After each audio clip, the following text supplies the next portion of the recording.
This is I-Zayah, and I just give class with the progress report.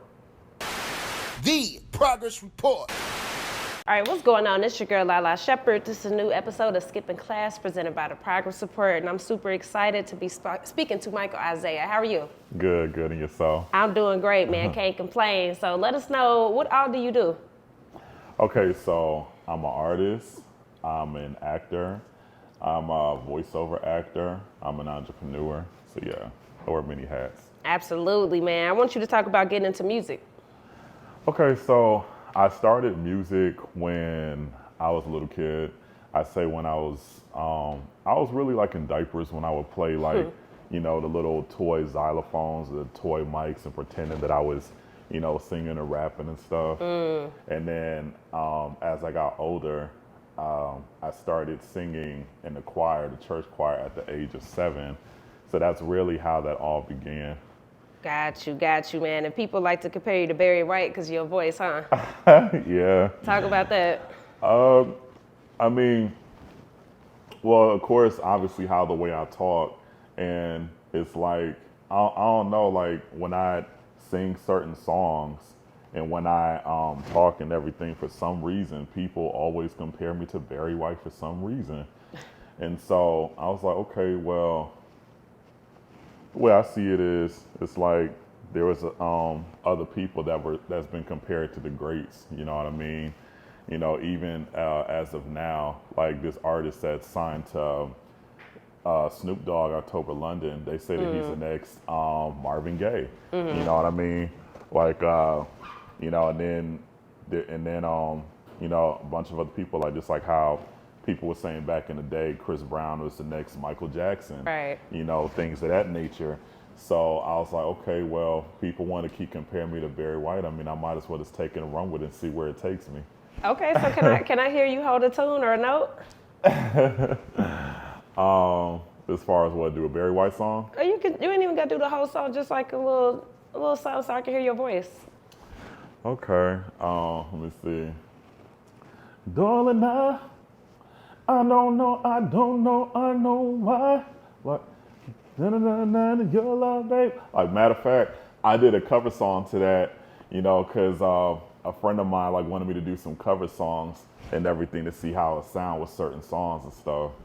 Certain other songs, like, like I wasn't able to do with my voice because it's, because it's too challenging. But doing the Barry White cover songs, that definitely, people say that really had fit me. Absolutely. Okay, cool. I like your voice. I think that's dope. Thank you. Absolutely, man. So I want you to talk about this Like Magic City song. Okay. Talk about that record for me. Okay, so the record is produced by IDK Heartbeats, and I had got Shorty Boy on it. It's Shorty Boy, but I just say Shorty Boy because I'm Northerner. I say Shorty Boy. He used to be signed to Soulja Boy back in the day, and at first I had somebody do a reference track, and they wanted me to do a melodic song to it, but then I was listening to it. I'm like, nah, I don't think so. So I just, cleared the whole record and I started back over from scratch. So when I was in the studio, I was literally in the studio with just that beat. And so I told DK, shout out to DK, he a producer and engineer. I said, yo, just play the beat. So he kept playing the beat. And literally, when I was listening to it, like I started off with the hook, the first thing that came to my mind was, she twerking that Magic City. She twerking that Magic City. She twerking that Magic City. She bougie, she ratchet, she hella sedity. I'm like, oh shit, okay. Like, I think I got something, So I did that. I did the whole hook, like literally freestyle. I freestyled some of the, like the verse and everything. And then I just started writing to it. And so that's how that came about. And then, like I said, Shorty Boy was on the record and everything. He killed it. He did his thing. And then I did the music video. That was a very challenging process. I was going to ask you about the video. What happened? It was supposed to be in Magic City. Okay, so here's the thing. I originally was supposed to record the music video at Magic City. Mind you, right, when I went to Magic City, that was my very first time being there. Oh, shit. I know it sounds sad, right? Like I've lived here majority of my life, and that was my very first time being there.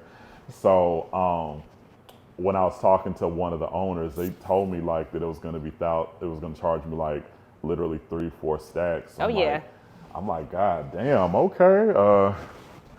Shit, I gotta, it's out of my budget, it's out of my price range, so now I gotta figure out like another plan.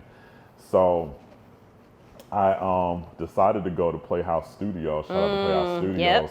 It's a very popular place here in Atlanta. A lot of the legendary people go there to shoot their music videos.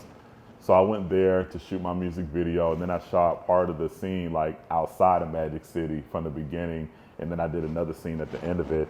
So basically, like I could just create the fantasy of being at Magic City. Okay. And then I had like a bunch of women in my music video. Yeah. And a lot of them had dropped out. A lot of them couldn't make it except for one. So literally, I'm like scrambling around trying to figure out what other chicks I could get in my music video. So when I posted on my Facebook and my Instagram, I said, yo, I know this is last minute, but like I said, I got a paid gig for some video vixens and everything. If you in the Atlanta area, if you interested, let me know. Sure. You know, it's gonna be the next day. So like I said, you're interested, hit me up. Mind you, literally when I posted that, it was 10, 20 minutes later, I was getting like messages. I was like, oh shit, God damn, that was fast. Yeah. That was fast. Okay. And so one of them I had called on FaceTime because I just wanted to see to make sure it wasn't no fake page or nothing, because you know how that is. So, you know, it was actually them. So I'm like, okay, cool. So I was talking to them about how I wanted to set it up and what I wanted them to wear. And so, you know, the rest was history. You know what I mean? And let me see. Talk about showing love to the plus size girls. Okay. Yeah. Okay, so I was about to bring that up too. Okay, so I say like two of the women have had experience doing music videos, right? Two of them like had was in a music video or did music video promos for the rapper Moonwalker that was known for his song Lizzo that went viral. And one of them is a professional paid stripper that travels the world. And then I had another video vixen that was in a music video with One Play and Johnny Blaze. So a lot of them had their experience and stuff. And as far as the plus size, okay, so certain people let me just say this. Everybody loved the music video and the concept and everything. I didn't have like nothing like really bad, no bad reviews and stuff. But as far as like the plus size woman, certain people was like, oh, why you sit up there, you have plus size? I'm like, look, let me just say this, right? I love me some plus size women. Anybody don't like it, they can go to hell. That's for one. Second, I was scrambling looking for a video vixen. So at the end of the day, I mean, I had to do what I had to do. You know, I'm not tripping about it because shit, they saved the day for me. Shit, they was able to do it last minute. No, for you know, sure. I was paying them and everything. It's not like it was for free. And then on top of that and everything, what they was wearing, I felt like it was appropriate for the music video. It's not like they were butt naked, like, you know what I mean? I got so, you. Okay. So, you know what I mean? So yeah, like I said, it's just like, you know, it's like hate it or love it, you know, it's just like, that's what I had to do. Everybody did an amazing job. Shout out to everybody that contributed to the music video and the song. So that's what it is, you know? For sure. Okay, well, tell me about growing up in East Atlanta, aka Decatur, as well as East Buffalo, New York. Okay, so I was born there in East Atlanta. Unfortunately, I was not raised there. I was there for a certain amount of years because I would basically like be living all around Atlanta. Got you. And I lived in the suburbs, and then I lived in Buffalo, and I'll stay in Buffalo for a small period of time, and I'll visit all the time. So, like I said, I lived in Decatur.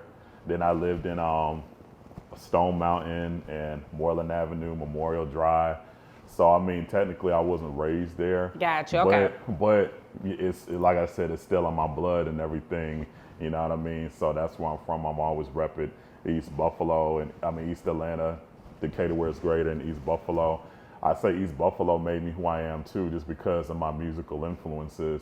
my musical influences as far as rapping is DMX, Jay-Z, Jadakiss, Busta Rhymes. For sure. You know what I mean? So, like I said, you know, when it comes to the rapping aspect of it, so that's where I'm at with it. I actually did a song with DC Da Vinci that's from Decatur. Like, he's one of Jacquees' artists. Okay, dope. So yeah, I'm excited about that. Absolutely, man. I definitely wanted to ask you about, you know, first, how long have you been on your musical journey, and also too talk about some people that you work with and open up for.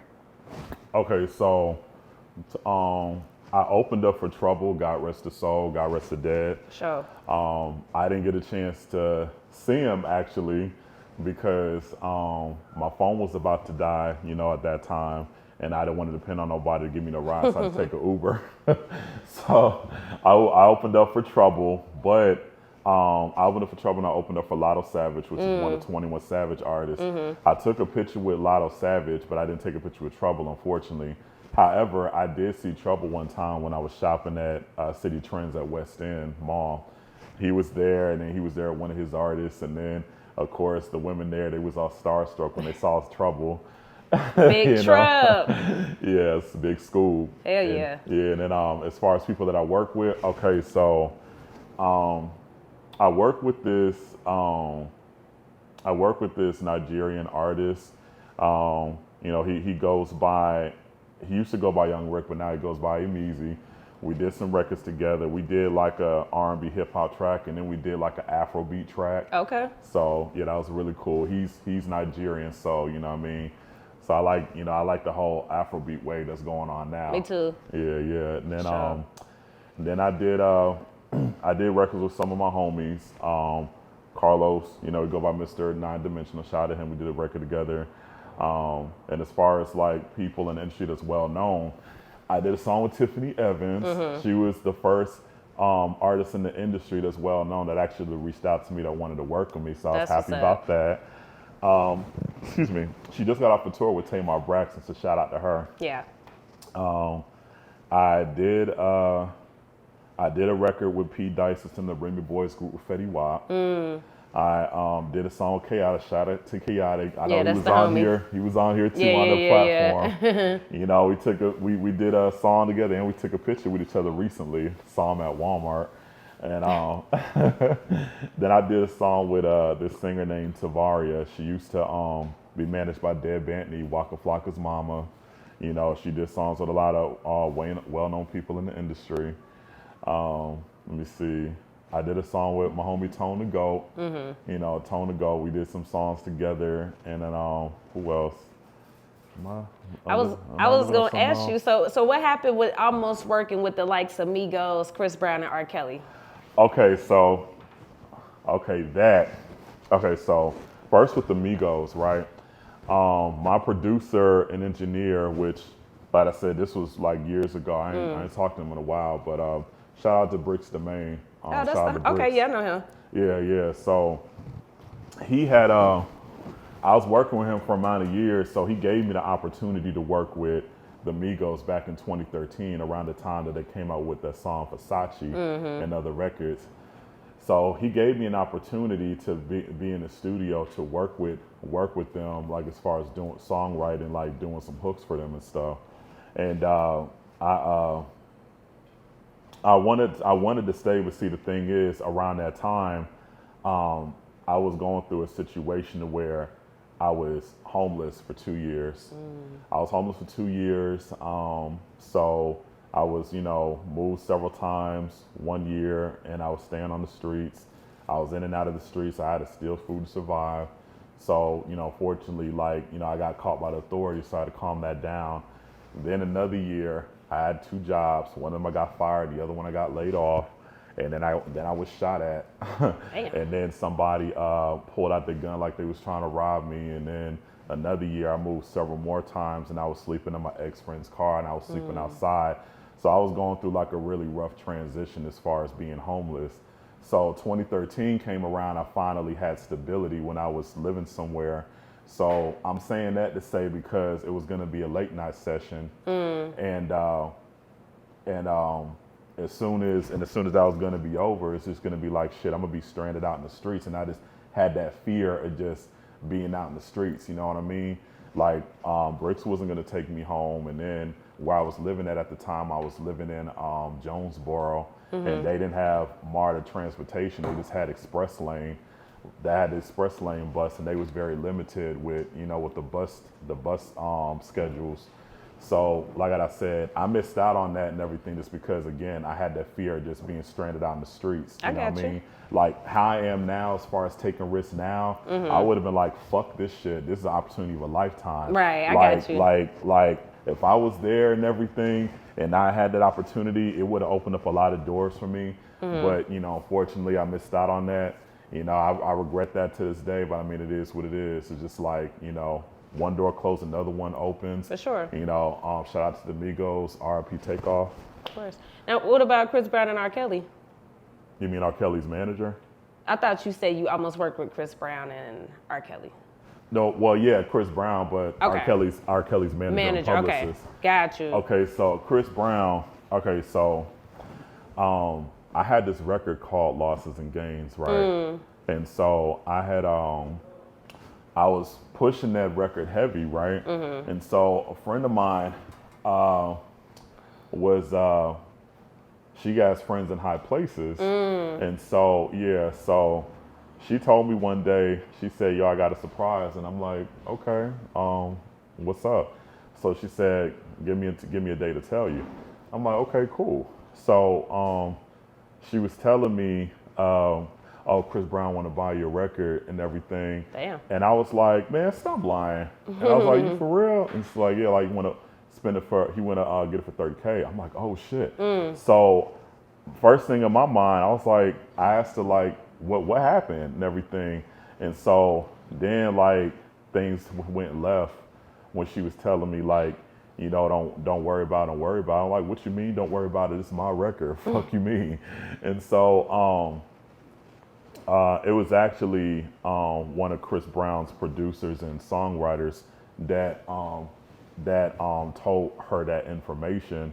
And so he was the one that was over there like was telling her to tell me like don't say this, don't say that. I'm like, and I thought it was really weird. Like how you gonna sit up there and say that, you know, to be all secretive about it, don't say certain shit, and it's my record. I could see if it wasn't my record, but that's my record. I have every right to know everything, right? So when I was asking about certain other things, she still was like, oh, don't worry about it, don't worry about it. I'm like, okay.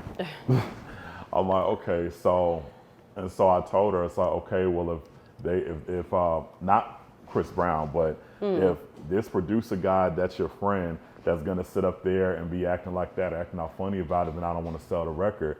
Because for one, what they was trying to basically do was basically shun me out that whole situation and everything, and I didn't like that. And I thought that was really weird. Like, you shunning me out and then you doing all this stuff behind my back, and I don't know what kind of shit you over there doing behind my back. It's a shady business, man. Yeah. So I ain't gonna say who the producer was because I don't want nobody getting all in their feelings. Or I don't want to ruffle no feathers. You know what I mean? So I got you. Yeah. So, but he's a Grammy-winning producer and writer. He's highly respected in the industry. So I will say that I'll give credit to where credit is due. Okay. And so, so then after a while, like my lady friend, she was just over there talking about, oh, like you sitting over there like getting all happy and excited because we got connected Chris Brown. I'm like, what the fuck do you mean? Of course, this is Chris Brown. Who wouldn't want to work with Chris Brown? Nah, facts. You know what I mean? So then, unfortunately, with me and her, like it just turned into a thing where when we started having our personal problems, she was over there like spilling our personal problems into the business and stuff.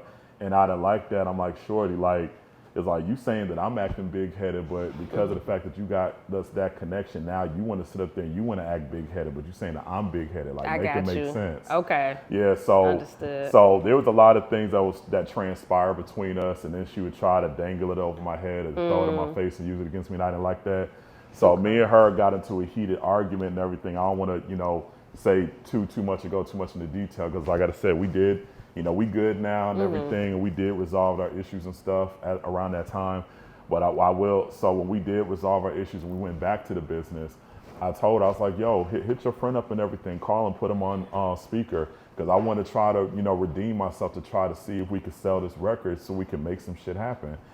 And so when she was trying to do that and everything, he still was like over there acting all sedity and everything. He was acting all Hollywood. So like basically it was just like, okay, so like he put his foot down and he wasn't backing down. I put my foot down and I wasn't backing down. So basically the deal fell off.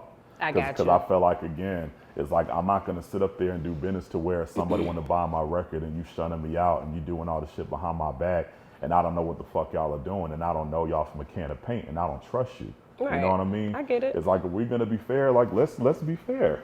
Like, and then on top of me talking to homie and everything, I just wanted to simply ask him like, okay, like what percentages do I get and everything? Of course. As far as like publishing, royalties, you know what I mean? And then like split sheets and all that.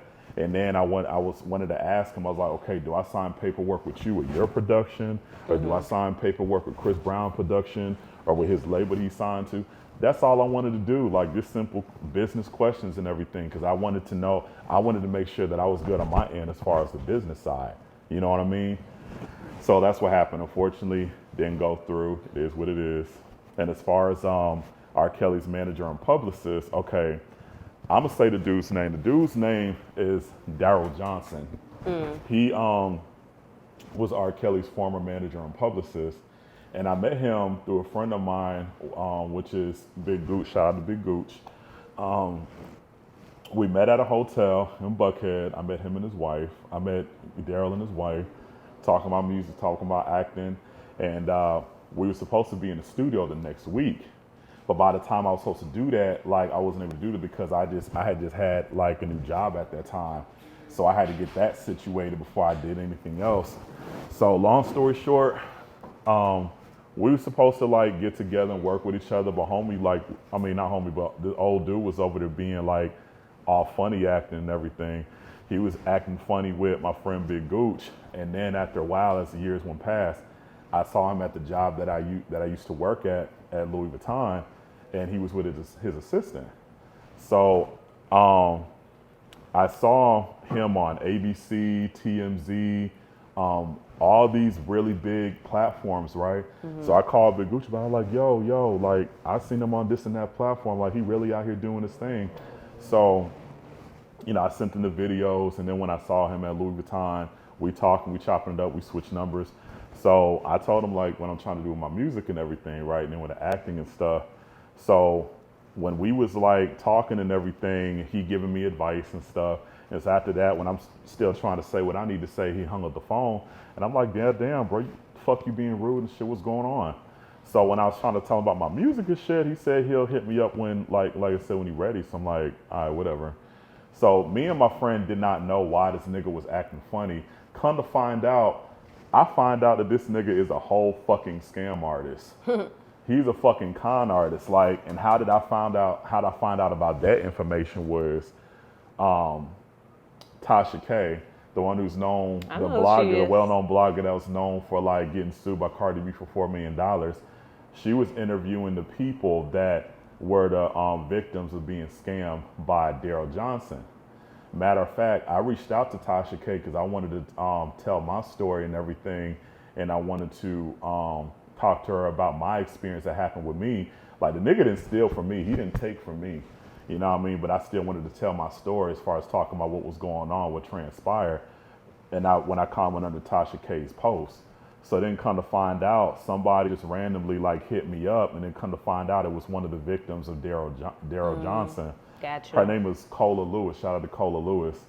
She told me, she spilled a whole lot of tea about what's going on. She told me that this nigga be not only scamming people, but he was scamming people in church. Like he was scamming people like in Atlanta and in Houston, Texas for over $1 million. And then it got to the point to where one of them committed suicide. I'm like, oh shit. So you dodged the bullet, man.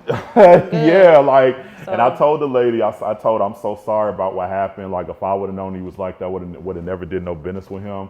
I didn't spend no money on him and none of that. Thank God it didn't have to go that far. But like I said, I just told her about, I'm sorry, I apologize for what happened. Then she kept asking me like, where's the last time you seen him? And I told him where the last time he was at. And, yes, you have his information, everything. And I was like, well, shit, part of me wanted to like give her his number. Another part of me was like, Mike, nah, don't do it. Stay out of it. Mind your business. But even if I did send her the number, I mean, I doubt if he was going to pick up because he was always changing his number and he was always on the run ducking and hiding from people, right? I got She you. stole like he scammed her out of $30-something thousand.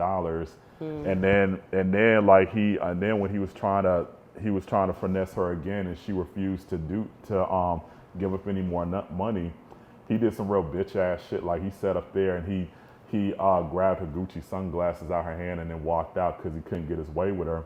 And then another person that was on the platform that was a victim as well, talking to Tasha K, he said out of his mouth that he scammed him out of 40,000, and he was over there on the run like trying to look for him because he was trying to kill him. You know what I mean? It's just like you can't sit up there and be playing with people with their money because people work hard for their money.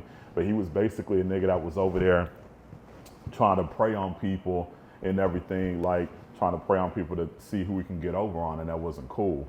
But when I talked to Cola not too long ago, she told me that he did get locked up, but he got out on bail, so he still has a lot of those cases pending on him. So I hope they get justice, though.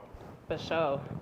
Well, you dodged a bullet, man. Big bullet. What happened between you and Erica Mena? Man, fuck that bitch. What happened? Okay, so I remember this was like back in 2018. I was doing a music video called Losses and Gains Remix, right? My homie, Mr. Non-Dimensional Carlos, he was my manager at the time, and he also filmed my music video. Okay, we did it like at this bridge that's very popular, like in Atlanta. It was around Wellstar Hospital. So we went to Wellstar Hospital because I wanted, get something to eat, and we got something to eat at Blimpies. So to kind of find out, I saw Erica Mena. She was dressed up in her, her gym clothes. So I guess she was, going to the gym or just left the gym, whatever the case. So all I did was I just said, hey, how are you? I wasn't trying to carry no conversation with Shorty. Mm-hmm. I was just trying to be polite, just trying to be courteous, right? So she didn't say nothing to me. She basically was just giving me like real dirty, mean looks and stuff. So I'm like, okay, well, fuck you too then, bitch. So then, I'm weak. So then, my friend Carlos, he approached her and everything because he was over there like trying to do business with her, and he got rude and disrespectful and got dismissive with him too. So I'm like, wow, okay, so how the way she is like on the show is how she is in real life. Okay, interesting. So, but I'm glad too that she got kicked off of Love and Hip Hop because she got what the fuck she deserved. I saw that interview she did with Carlos King and everything, and I felt like it was a bunch of bullshit, but I just hope she learns her lesson from that. And it definitely it kind of gave me a flashback and everything because of what I went through with one of my exes that's Spanish. Because it was a situation where it was like, shorty, like you like black people, you like black dick and all, but you sitting over here like being like racist and everything. Like she was being racist towards her brother. Her brother's half black. She was being racist towards one of her friends that's black, and she was being racist towards me. And, so we had it out and everything, and she had the nerve to tell her mom. And so when I talked to her mom, I was telling her mom, like, all the stuff that she was saying to me that was racist. So her mom got under her about it because it was like, she knows better. Like, why would you say that? You have a brother that's half black, you know what I mean? So, that gave me a flashback with that situation. But that's what happened with between me and Erica Mena. Okay. Like I said, I don't know Shorty. It was just a situation where I was trying to be nice, just saying, hey, hi and bye, and that was it. And she caught an attitude. She got caught attitude with me and got disrespect from one of my friends. She was there with Tokyo Vanity. Shout out to Tokyo Vanity. I like her. She's sweet. She's cool. Okay, yeah. I got you. Okay, well let's transition to acting, man. Talk about working with Boosie and his son on the Waterboyz film. Oh man, I had a really good time. I had a really good time doing that film. Right, I had like a short speaking role and everything, but it did matter just because Absolutely. I mean that's something that I could put on my resume. Because it ain't no background shit like it's, I had a speaking role, but I originally was supposed to be having like a actual character, but, excuse me, because of the fact that I was going through a lot of personal shit and everything, like just a lot of financial issues. I wasn't able to go there and be present like I wanted to, right? Tone the Goat had played a part in it because I think, like I said, he was the director or the film director and stuff. So he had on this app to where, like, I forgot what it was. It was like anybody that wants to like come and be a background actor, just come to support, you know, come through. So that's what I did. And so then Tone had an issue with one of the actors and everything as far as situation that went down. So when that person had left and didn't do their scene, I was the replacement. He randomly like said, you know, hey, you know, dude, come and do this role. You know what to do. So I'm like, I bet, shit, I'm in there, you know. So I played as the delivery guy, like that was basically delivering shirts to the kids and everything because their homie had passed away in the movie. So, but like I said, it was cool. I went to the movie event. I saw Boosie and some other people in the industry. It was really cool. It was a fun experience, you know. I'm happy and I'm glad to be part of that movie. Absolutely, man. Talk about having different family members in a business and people thinking that they should give you a handout. Okay, well, technically, first, I want to talk about the people that's in the business. For people that don't know, Montell Jordan is my cousin. You know, this is how we do it, and you know, everybody know that song. Willie Mays Aikens, he is a professional Major League Baseball player. He played for the Toronto Jays, I think. Yeah, Toronto Jays, Los Angeles Angels, and Kansas City Royals. He played Major League Baseball for some years. What's the name? LeVar Burton, you know, he was known for playing as Kuta Kinte in The Roots, was in that little kid show Reading Rainbow, Star Trek, and then he played as Martin Luther King in the movie Ali with Will Smith. Then he had a couple of background speaking roles and everything. Not background, voiceover speaking roles. My bad. And he had a voiceover speaking role as one of the characters in Pinky and the Brain, and then had a voice actor character role in the TV show Captain Planet. If you an 80s baby or early 90s baby, you know, you know. And let me see. Then I have another cousin named Dr. Henry Louis Gates. He was on this reality show called The Roots, where he was interviewing people in the industry with Ancestry DNA. Then I have a cousin named Damone Harris. He plays for football, NFL football. He played for Tampa Bay Buccaneers. He played for Baltimore Ravens. He played for Kansas City Chiefs, and now he currently plays for Houston Texans. And then last but not and then I have a relative. One of my grandparents lived in Tulsa, Oklahoma in the 1920s, where they had like the Black Wall Street Massacre and everything. So like I said, you know, I come from a legendary family. I come from a musical and historic background. And so, and as far as like people like being obligated to do anything for me, actually, I had that conversation with one of my friends because one of my friends has said that he was related to Cool G Rap. He's a well-known rapper in the industry. And he said to me, because like I said, I don't think like anybody in my family is obligated to do anything for me because I'm working hard on my own by myself, putting in the groundwork, showing how much I can do it on my own without no help. Like if anybody in the industry is able to help me, I mean, then that's a blessing. You know, I'll take any blessing that's given to me. And so he was just like, I don't really claim nobody that's my relatives in the industry unless they're not doing anything for me. So it kind of it rubbed me the wrong way, and I didn't like that. So I had to call him out on it. It's like, bruh, ain't nobody is obligated to do anything for you. You know what I mean? For you to sit up there and have that type of mentality is really weird, you know? Because ain't nobody's obligated to do nothing for you, and you sitting over there like with your hand out thinking somebody owe you something. That's not cool. So that's basically like what I was trying to get him to understand and everything, you know? So that's what was going on.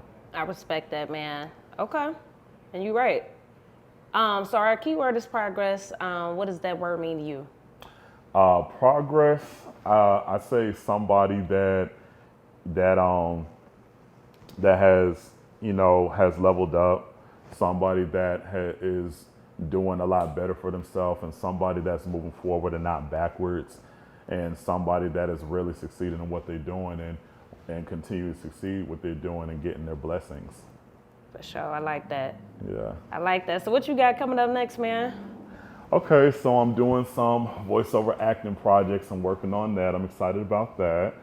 I'm working on some more speaking role films. I am getting my film resume together so I could do some bigger films.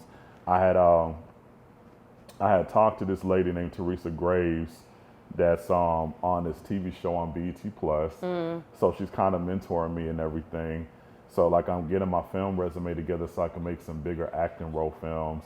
Me and her, we work with the same photographer and the same acting teacher or acting coach. So I'm looking forward to that.